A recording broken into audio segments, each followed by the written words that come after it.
Hello नमस्कार साथी। आज की क्लास में आप सभी को बताने वाले हैं जो कि क्लास टेंथ का मोस्ट इम्पोर्टेंट कुछ क्वेश्चन आज की क्लास में बताने वाले हैं। क्लास टेंथ का फिजिक्स का मोस्ट इम्पोर्टेंट क्वेश्चन तो आप लोग को भी बहुत आसान मेथड से बताने के लिए आज के क्लास में कुछ थ्योरी आप लोग को भी सबसे पहले बताने वाले हैं। तो आप लोग ध्यान दीजिएगा कि सबसे पहले आप लोग इसे ध्यान देना है और हमारे साथ आप लोग इसे कॉपी में इसे नोट करिएगा और लाइक कीजिएगा और कमेंट भी कीजिएगा और साथ ही साथ जितने भी हमारे भाई है बंधु है सारे दोस्त के पास भी शेयर करें। तो चलिए हम बताने वाले हैं कि सबसे पहले इसका जो जानेंगे कि प्रकाश का यानी चैप्टर का नाम है प्रकाश का अपवर्तन। क्या नाम है? प्रकाश का अपवर्तन। चैप्टर का नाम क्या है? प्रकाश का अपवर्तन नाम है। प्रकाश का अपवर्तन नाम है। क्या है? प्रकाश का अपवर्तन। तो बताइए प्रकाश का अपवर्तन किसे कहते हैं? यानी बताइएगा प्रकाश का अपवर्तन किसे कहते हैं? प्रकाश का अपवर्तन किसे कहते हैं कि प्रकाश की किरणों के एक पारदर्शी माध्यम से दूसरे पारदर्शी माध्यम में जाने पर दिशा या परिवर्तन होता है, अर्थात मुड़ने की क्रिया को दिशा कहिए या परिवर्तन कहिए या अर्थात मुड़ने की क्रिया को प्रकाश का अपवर्तन कहते हैं। क्या कहते हैं? प्रकाश का अपवर्तन। क्या कहते हैं? प्रकाश का अपवर्तन कहते हैं। अब बताइए, यही में आपका पॉइंट रहा कि विभिन्न माध्यमों में प्रकाश की चाल क्या होती है? तो भिन्न भिन्न होती है। क्या होती है? भिन्न भिन्न होती है। आपका क्वेश्चन पूछेगा कि विभिन्न माध्यमों में प्रकाश की चाल क्या होती है? तो भिन्न भिन्न होती है। क्या होती है? भिन्न भिन्न होती है। तो चलिए अगला पॉइंट है आपका, देख रहे होंगे कि प्रकाश निर्वात यानी या शून्यक में सबसे तीव्र गति लगभग कितना होता है? तीव्र गति लगभग कितना होता है इसका? यानी 3 लाख किलोमीटर प्रति सेकंड, यानी 3 लाख किलोमीटर प्रति सेकंड से चलता है। कितना?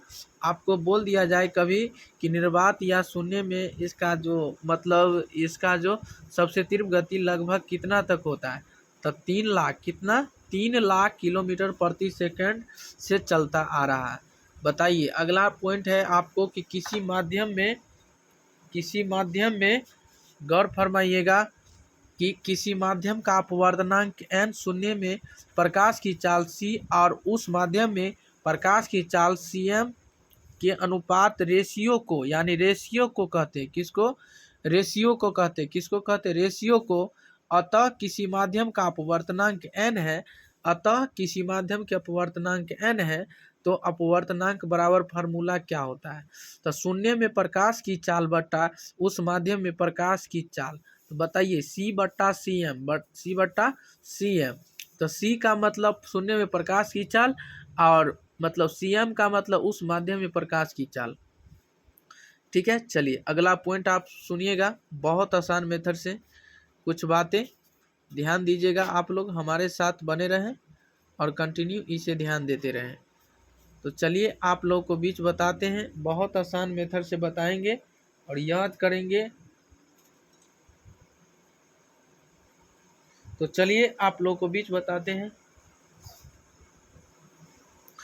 तो कि यदि एक माध्यम की अपेक्षा दूसरी माध्यम का अपवर्तनांक अधिक हो तो दूसरे माध्यम को पहले माध्यम से प्रकाशित यानी प्रकाश सतह यानी संघनन कहा जाता है। क्या कहा जाता है? यानी एक माध्यम से दूसरे माध्यम के अपवर्तनांक में यानी एक से अधिक हो यानी दूसरे हो जाता है, उसे प्रकाशतः संघनन कहा जाता है।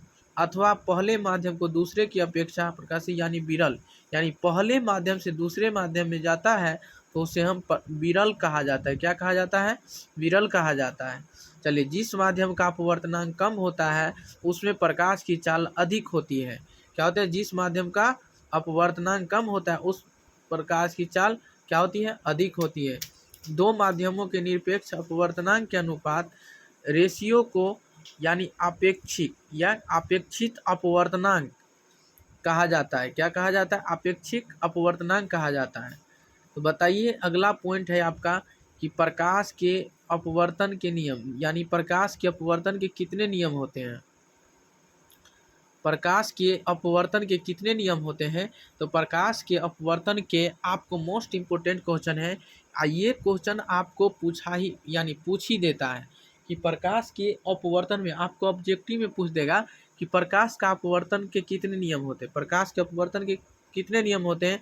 तो प्रकाश के अपवर्तन के 2 नियम होते हैं। कितने? प्रकाश के अपवर्तन के कितने नियम? 2 नियम होते हैं, जो कि एक में आपतित किरण आपतन बिंदु पर अविलंब और अपवर्तित किरण तीनों एक ही समतल में होते हैं। क्या होते हैं? आपतित किरण आपतन बिंदु पर अविलंब और अपवर्तित किरण किरण तीनों एक ही समतल में होते हैं। ठीक है, चलिए सेकंड नंबर क्वेश्चन आपको रहा कि किन्हीं 2 माध्यमों और प्रकाश के किसी विशेष वर्ण के लिए आपतन कोण की जाया और अपवर्तन कोण की जाया का अनुपात को नियंतक होता है, उसे इन नियमों को स्नेल का नियम भी कहा जाता है। इन नियमों को क्या कहा जाता है? स्नेल का नियम भी कहा जाता है। और बताइए, यदि आपतन कोण I हो और अपवर्तन कोण R हो तो प्रकाश के अपवर्तन के द्वितीय नियम अर्थात स्नेल के नियम कहते हैं। क्या कहते हैं? स्नेल के नियम। तो बताइए, स्नेल का नियम बराबर फॉर्मूला स्नेल बराबर क्या होता है? साइन I बटा साइन R। एक क्या नियंतक है। तो उम्मीद करते हैं कि आप लोग को बीच बहुत अच्छा तरीका से आपको पता हो गया होगा। तो चलिए, आज की क्लास में आप लोगों को बीच इतना ही। तो साथ ही साथ ऐसा वीडियो पाने के लिए आप लोग इसे सब्सक्राइब कीजिए, लाइक कीजिए, कमेंट कीजिए, शेयर कीजिए। अगले वीडियो में फिर मिलेंगे।